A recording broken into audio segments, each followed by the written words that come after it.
Bismillahirrahmanirrahim. Assalamualaikum warahmatullahi wabarakatuh. Alhamdulillahi rabbil alamin, wal aqibatu lil muttaqin, wassalatu wassalamu ala asrafil anbiya'i wal mursalin, wa ala alihi wa ashabihi wa man tabi'ahum bi ihsanin ila yaumiddin. Asyhadu an la ilaha illallah wa asyhadu anna Muhammadan abduhu wa rasuluhu la nabiyya ba'da. Amma ba'd. Alhamdulillah, segala puja dan puji syukur kita haturkan kepada Allah yang telah memberikan kepada kita nikmat yang tiada tara, sehingga dengan nikmat yang Allah anugerahkan kita bisa melaksanakan berbagai macam kegiatan aktivitas.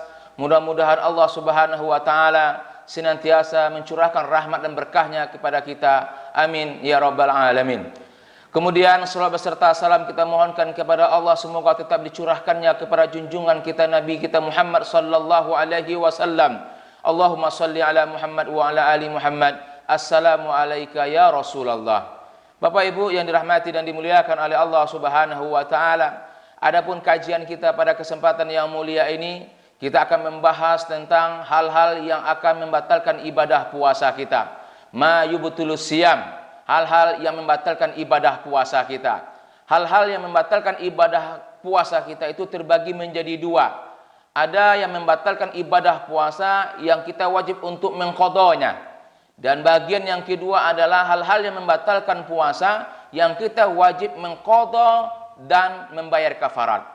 Nah, nanti akan kita bahas satu persatu, tetapi pada kesempatan yang mulia ini kita akan membahas satu saja, hal-hal yang membatalkan ibadah puasa dan kita wajib untuk mengqadhanya atau menggantinya di hari yang lain. Allah Subhanahu wa taala wajibkan ibadah puasa kepada kita orang-orang yang beriman. Sebagaimana firman Allah dalam Al-Quran surah Al-Baqarah 183. A'udzu billahi minasyaitonir rajim. Bismillahirrahmanirrahim. Ya ayyuhalladzina amanu kutiba alaikumus syiyam kama kutiba alal ladzina min qablikum la'allakum tattaqun. Ayyaman ma'dudat. Faman kana minkum maridan aw ala safarin fa'iddatun min ayyamin ukhar. Dalam ayat yang ke-184 ini Allah Subhanahu wa taala mengatakan, ya, siapa di antara kalian, di antara orang-orang yang beriman itu dalam kondisi sakit, ya, dalam kondisi sakit berarti dia tidak kuat untuk beribadah dikarenakan kondisi fisiknya lemah, atau mungkin dia dalam perjalanan, dan kita tahu bagaimana susahnya seseorang dalam perjalanan, ya, maka syariat Islam memberikan kemudahan.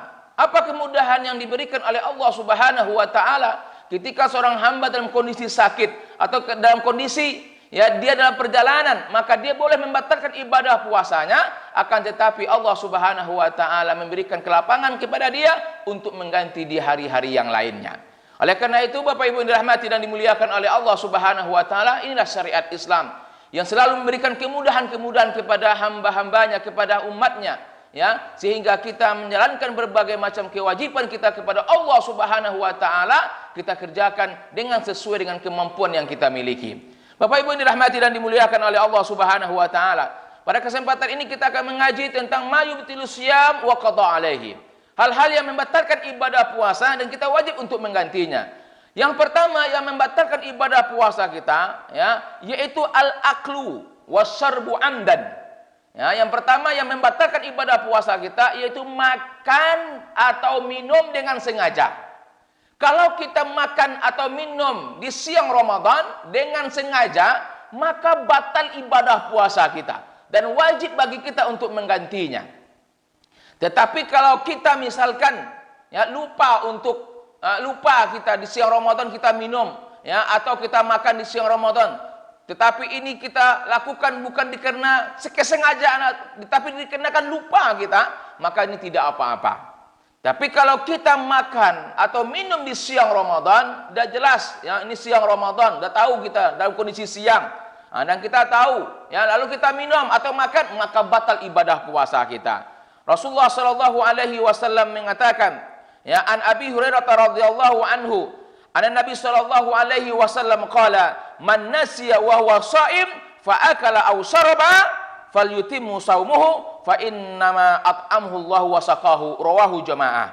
Dari Abi Hurairah radhiyallahu anhu bahwasanya Nabi sallallahu alaihi wasallam bersabda, barang siapa yang lupa dan dia dalam kondisi puasa dan dia makan dan minum, maka sempurnakanlah ibadah puasanya, karena Allah Subhanahu wa taala memberikan dia makan dan minum ketika dia dalam kondisi lupa. Ini menunjukkan kepada kita, kalau kita makan dengan minum dengan sengaja, maka batal ibadah puasa kita dan kita wajib untuk menggantinya. Tetapi kalau kita lupa ya, atau kita lupa di siang Ramadan makan dan minum, maka berarti ini rezeki dari Allah Subhanahu wa taala. Allah berikan kita dan makan, dan kita wajib untuk menyempurnakannya ketika kita ternyata kita lagi dalam kondisi puasa. Bapak Ibu dirahmati dan dimuliakan oleh Allah Subhanahu wa taala. Makanya Rasulullah sallallahu alaihi wasallam dari Darul Qutni wal Baihaqi wal Hakim qala sahihu ala syartul Muslim an Abi Hurairah radhiyallahu anhu, ada Nabi sallallahu alaihi wasallam qala, man aftara fi Ramadan nasiyan fala qada alaihi wala kafarah.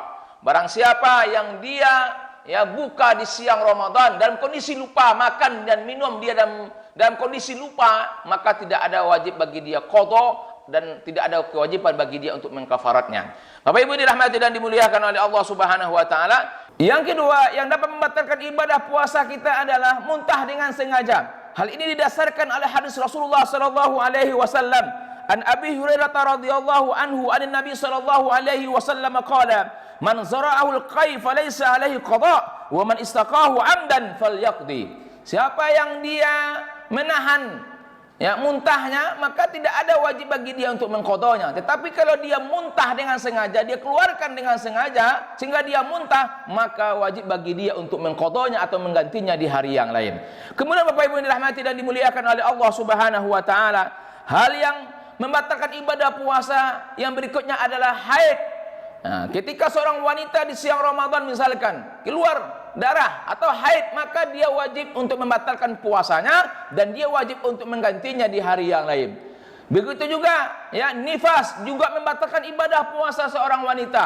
Kalau dia nifas, maka wajib bagi dia untuk membatalkan puasa dia dan dia wajib menggantinya di hari yang lainnya. Kemudian yang juga dapat membatalkan ibadah puasa adalah istimna. Istimna itu apa? Mengeluarkan mani. Itu membatalkan ibadah puasa. Apakah mengeluarkan mani itu dengan cara mencium istrinya atau istrinya mencium suaminya, kemudian terangsang dia keluar air mani, maka batal ibadah puasanya dan wajib dia untuk mengqadanya. Bapak Ibu ini dirahmati dan dimuliakan oleh Allah Subhanahu wa taala. Kemudian yang juga dapat membatalkan ibadah puasa adalah dia berniat untuk membatalkan puasanya di siang Ramadan. Kenapa? Karena niat merupakan salah satu rukun daripada ibadah puasa. Kalau dia berniat di siang Ramadan dengan sengaja, dia akan membatalkan ibadah puasanya, maka batallah ibadah puasanya. Kemudian Bapak Ibu dirahmati dan dimuliakan oleh Allah Subhanahu wa taala. Maka oleh karena itu kita wajib untuk mengetahui hal-hal yang itu dapat membatalkan ibadah puasa kita, sehingga kita menjaga dengan baik sehingga jangan sampai kita melakukan sesuatu yang dilarang oleh Allah Subhanahu wa taala ketika kita berpuasa, yang mana itu konsekuensi daripada itu semua adalah membatalkan ibadah puasa kita dan kita wajib untuk mengqadanya di hari yang lainnya. Demikian Bapak Ibu yang dirahmati dan dimuliakan oleh Allah Subhanahu wa taala, kajian singkat kita pada kesempatan yang mulia ini. Mudah-mudahan ada manfaatnya untuk kita semua. Terima kasih banyak atas segala perhatian dan mohon maaf atas segala kekurangan. Aqulu qauli hadza astaghfirullah li wa lakum. Subhanakallahumma wa bihamdika nasyhadu an la ilaha illa anta nastaghfiruka wa natubu ilaik. Assalamualaikum warahmatullahi wabarakatuh.